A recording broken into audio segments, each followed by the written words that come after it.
गर्भवती महिलाओं के लिए योग बहुत आवश्यक है, क्योंकि अपने बच्चे को स्वस्थ रखने के लिए और सुंदर बच्चे पैदा करने के लिए, स्वस्थ बच्चे पैदा करने के लिए अनुलोम विलोम प्राणायाम, भस्त्रिका प्राणायाम बहुत महत्वपूर्ण प्राणायाम है। और प्राणायाम के साथ साथ कुछ अपने शरीर के लिए ध्यान देना भी बहुत आवश्यक है। और कोई भी गर्भवती महिला हो, ये क्रिया करना बहुत ज़रूरी है, बहुत आवश्यक है। लंबा श्वास लेंगे, छोड़ेंगे, धीरे धीरे, जोर ज़बरदस्ती करना नहीं है। गर्भवती महिलाओं के लिए बहुत धीरे लंबा श्वास लेंगे, लंबा श्वास छोड़ेंगे। स्वस्थ व्यक्ति को तो तेज़ी से भी कर सकते हैं, बस गर्भवती महिला जो भी कर रहे हैं, धीरे धीरे लंबा श्वास लेंगे, लंबा छोड़ेंगे। देखिए कितना धीरे लेना चाहिए। ये कम से कम 5 से 10 मिनट आप धीरे धीरे भस्त्रिका प्राणायाम करें, तो आपके बच्चे का दिमाग भी तेज होगा और स्वस्थ भी रहेंगे। और दूसरा क्रिया अनुलोम विलोम प्राणायाम, बहुत ही महत्वपूर्ण प्राणायाम है अनुलोम विलोम। अनुलोम विलोम प्राणायाम जब भी करते हैं, अपने दाएं नासिका को पकड़ के बाएं से श्वास को लेंगे, बाएं को पकड़ के दाएं से छोड़ेंगे, फिर दाएं से श्वास को लेंगे, फिर दाएं को पकड़ के बाएं से छोड़ेंगे। ध्यान दीजिए, बाएं से श्वास लेंगे शुरू करेंगे, फिर बाएं को पकड़ के दाएं से छोड़ेंगे, फिर दाएं से श्वास को लेंगे, फिर दाएं को पकड़ के बाएं से छोड़ेंगे। ये जो अनुलोम विलोम प्राणायाम आप कर रहे हैं, माँ को तो पूरा ऑक्सीजन मिलेगा ही मिलेगा। जब माँ को पूरा ऑक्सीजन मिलेगा तो माँ के ब्लड से जो ब्लड बच्चे के शरीर में जाता है, उसके बॉडी और ब्रेन को प्रोक्सीयर मिलेगा, बच्चे का पूरा विकास होगा इसी अनुलोम विलोम प्राणायाम से। इसलिए अनुलोम विलोम प्राणायाम बहुत महत्वपूर्ण प्राणायाम, जितना हो सके अनुलोम विलोम करें। तो जब भी अनुलोम विलोम प्राणायाम करते हैं, कुछ दिनों के बाद आप खुद को अनुभव करेंगे कि शरीर अपना भी स्वस्थ रहेगा और बच्चे का भी स्वस्थ रहेगा। माँ जो आहार लेती है, उसे आहार से भी उसका विचार आता है। इसलिए माँ जो आहार लेती है, उससे बच्चे की बॉडी बनती है, और माँ जैसा विचार करती है, उसे बच्चे का ब्रेन और उसके इमोशनल डेवलपमेंट होता है। इसलिए माँ को अपने आहार और विचार दोनों के प्रति अत्यंत जागरूक रहें, अर्थात गलत आहार शरीर में न जाएं और गलत विचार माँ के मन में ना आए, क्योंकि माँ के शरीर से बच्चे के मन और आत्मा जुड़ी होती है। आत्मा वही पुत्र जायते, अपना ही स्वरूप, माता पिता के स्वरूप, बेटा बेटी के स्वरूप। तो आप चाहते हैं कि आपकी भावी पीढ़ियाँ, आपके संतानें फिट रहें, अपने आप को ठीक रखने के लिए, अपने आने वाली पीढ़ियों को ठीक रखने के लिए हम खुद तैयार रहें और तैयार रखें अपने आप को। और ये तो बहुत ज़रूरी है, प्राणायाम, अनुलोम विलोम, भस्त्रिका, अनुलोम विलोम, और कुछ सूक्ष्म व्यायाम भी है। सूक्ष्म व्यायाम बहुत ज़रूरी है। ये हाथों के सूक्ष्म व्यायाम भी करना चाहिए गर्भवती महिलाओं को। देखिए, ये हाथों के सूक्ष्म व्यायाम आराम आराम से ये कर सकते हैं, आराम आराम से। ये बहुत ज़रूरी क्रिया है। फिर श्वास लेते हुए पीछे, श्वास छोड़ते हुए आगे, ये क्रिया आप करते हैं तो आपकी जो हाथों में दर्द भी होता है बीच बीच में, ये नहीं रहेगा। फिर उल्टा करेंगे, फिर धीरे धीरे आराम आराम से, जोर ज़बरदस्ती करना नहीं है, आराम आराम से करेंगे। फिर साइड में करेंगे। ये बहुत ज़रूरी क्रिया है गर्भवती महिलाओं के लिए। ये सूक्ष्म व्यायाम कीजिएगा। फिर पैर को खुला करके ये सूक्ष्म व्यायाम भी करना चाहिए। दोनों पैरों के उंगलियों को ऐसे मोड़ेंगे, ऐसे मोड़ेंगे, और श्वास लेते हुए पीछे, श्वास छोड़ते हुए आगे, श्वास लेते हुए पीछे, श्वास छोड़ते हुए आगे। फिर साइड में ऐसे झुकाएंगे, फिर गोल गोल घुमाएंगे।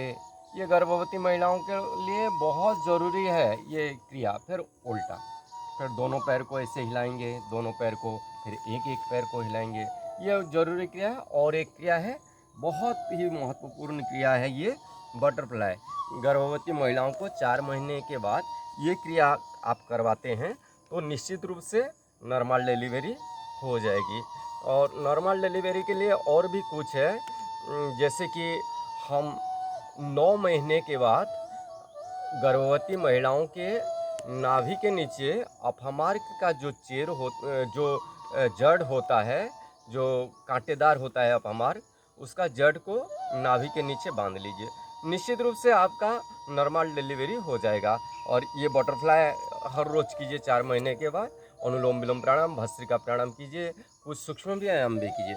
और किसी को थायराइड हो गया है तो थायराइड के कारण बहुत समस्या होती है। गर्भवती के समय में थायराइड होता है, किसी किसी को बुखार आता है तो एलोपैथिक का मेडिसिन कभी भी ना लेंगे। गिलोय घनवटी ले सकते हैं, गिलोय घनवटी, महासुदर्शन वटी, ये लेंगे तो आपकी जो बुखार है, बुखार बहुत जल्द ठीक हो जाएगा। और बुखार के लिए एलोपैथिक का दवा ना लें, क्योंकि बच्चों को बहुत बुरा असर पड़ता है। बच्चों को डायबिटीज भी हो सकता है, अपंगु बच्चे भी पैदा हो सकते हैं, विकलांग बच्चे पैदा हो सकते हैं। इसलिए अपने आप को जागरूक रखें। और थायराइड हो गया है तो इसी पॉइंट को 2-2 मिनट दबाइए, इसी पॉइंट को 2-2 मिनट दबाइए। और उज्जयी प्राणायाम भी गर्भवती महिला कर सकते हैं ऐसे। फिर धीरे धीरे अपने गले को टेढ़ा किए। फिर थोड़ी देर के बाद अपने दाएं नासिका को पकड़ के बाएं से श्वास छोड़ेंगे। ये बहुत ज़रूरी है गर्भवती महिलाओं के लिए। और एक क्रिया है, मानसिक तनाव भी रहता है किसी किसी का परिवार के कारण। परिवार में ऐसा कोई भी कलह सृष्टि हो गया हो तो वहाँ पास में मत रहें, साइड हो जाएं। और भ्रमरी प्राणायाम भी कीजिए। भ्रमरी प्राणायाम ये बहुत ज़रूरी गर्भवती महिलाओं के लिए। पहला उंगली कान पर, दूसरा उंगली माथे पर, शेष 3 उंगली आँखों पर। लंबा श्वास लेके ओंकार का गुंजरण किया।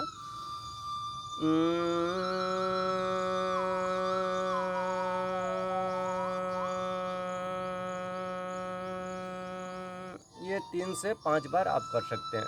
फिर दोनों हाथ घुटने पर, फिर लंबा श्वास लेके उद्गीत प्राणायाम।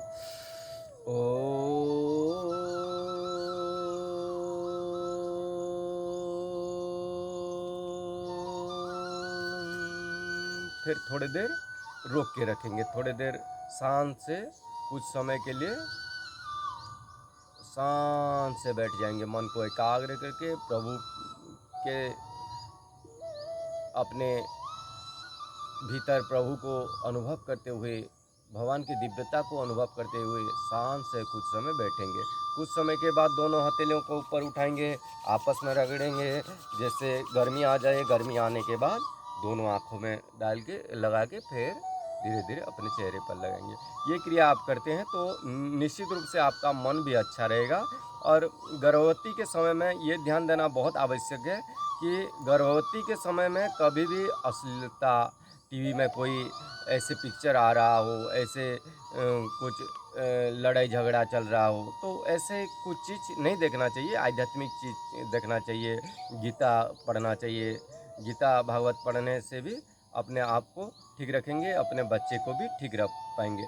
इसलिए ये ध्यान देना बहुत ज़रूरी है। योगाभ्यास के साथ साथ अपना आहार को ठीक रखें, शुद्ध पवित्र आहार खाएं, क्योंकि आहार से ही बच्चे का शरीर तैयार होता है। और जैसे हम गर्भवती समय में विचार रखेंगे, ऐसे उसका माइंड भी हो जाता है और ऐसा ही बच्चा हो जाते हैं। इसीलिए अपने आप को स्वस्थ रखने के लिए योगाभ्यास के साथ साथ आप आध्यात्मिक पर ध्यान दें, भगवान पर ध्यान दें, अपने आहार पर ध्यान दें। निश्चित रूप से आपका बच्चा स्वस्थ रहेगा और नॉर्मल डिलीवरी होगा। ये क्रिया आप कर लेते हैं तो ओम।